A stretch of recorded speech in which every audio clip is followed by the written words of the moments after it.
Hello and welcome to today's August 10th second stimulus check update and second stimulus package update. If you're a subscribed member of my community, then welcome back. And if you're not, consider subscribing right now for all the best updates, words of encouragement, and smart money tips. All right, now I'm going to cover some important information, so if you'd give this video a like, I would really appreciate it. That way the YouTube algorithm knows to share this important information with others. As President Trump executive orders start to sink in, the leaders of the Democratic Party are now saying maybe they'd be willing to look at a smaller plan and do more stimulus down the road if necessary. Before the executive orders, Republicans wanted to stay closer to a $1 trillion stimulus package with the ability to issue more stimulus down the road if necessary. Democrats wanted a $3.4 trillion package that seemed to be increasing as we got closer to school, but they wanted it to be all-encompassing, right? Just one plan done once to solve all the problems for the rest of the year. Democrats are now saying that they're open to a $2.4 trillion package, so they're willing to come down $1 trillion. Steve Mnuchin of the Treasury, one of the lead negotiators for the White House, said the Republican Party is open to doing more than $1 trillion. So it sounds like Democrats are willing to come down, Republicans are willing to go back up. I keep asking myself, couldn't both parties have saved the American people over 2 weeks by coming together in the middle at around $2 trillion.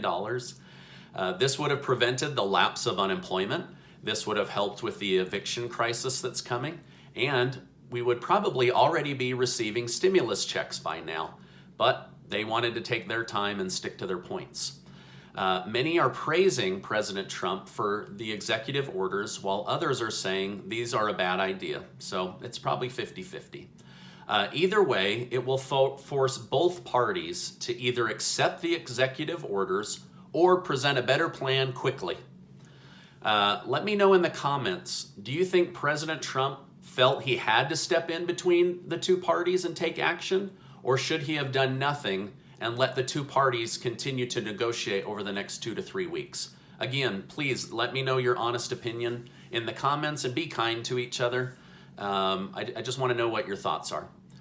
As I explained in my video from yesterday, these executive orders seek to protect students from their student loan debt situation, protect renters against eviction while creating programs to help with back rent.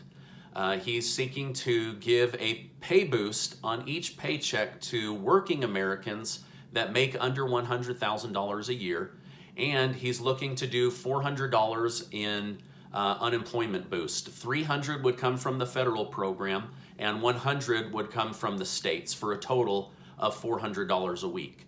Now, Senator Schumer of New York is saying many states don't have the money to give the extra boost, while the White House is saying these states will have money.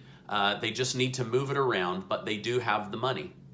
On an interesting side note, Governor Cuomo of New York said the federal money is laughable and that the state of New York might not take the money.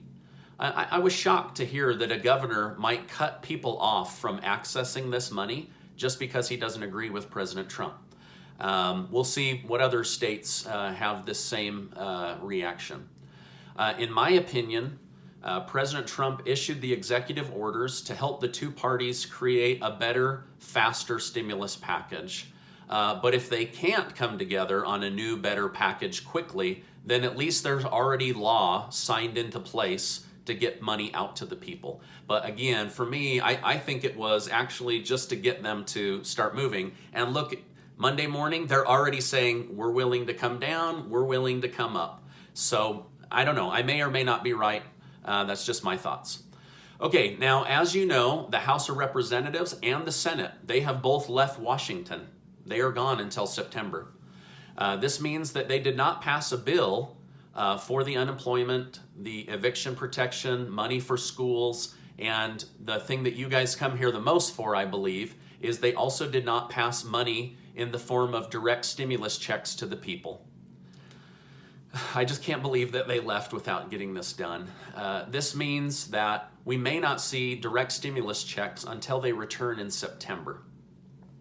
However, I think them being back in their own states campaigning and not having kept their promise or the timeline is actually going to force them to have to work together from their individual states to get that direct stimulus check to the people.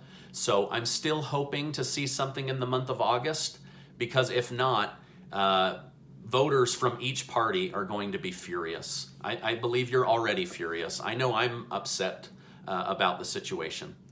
Now, if you would, will you give this video a like?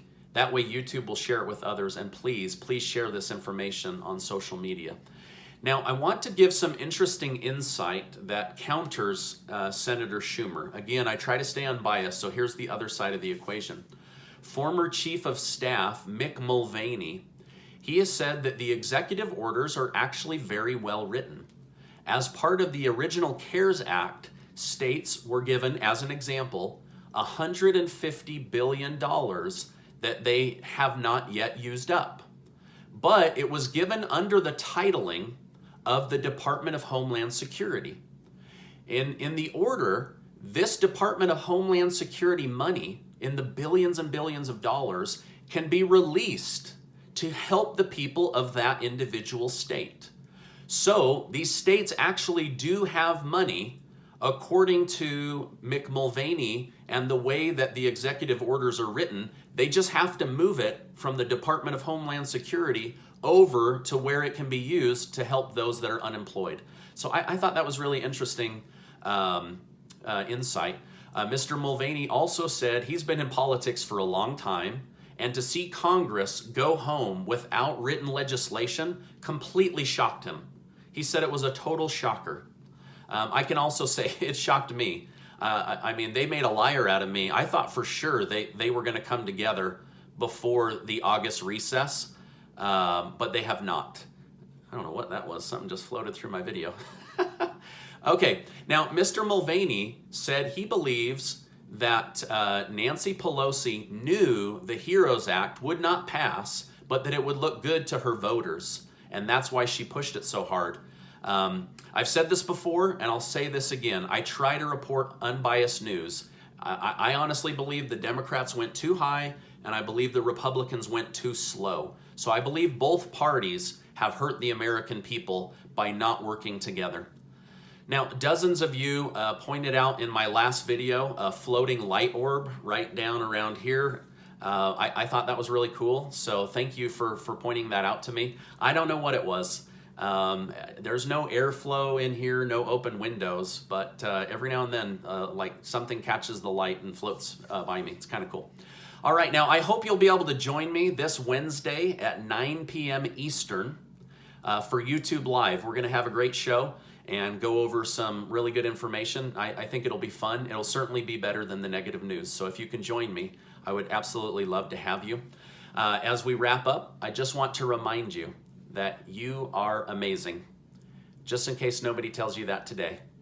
I really appreciate you being in my community, and I'll see you on the next video.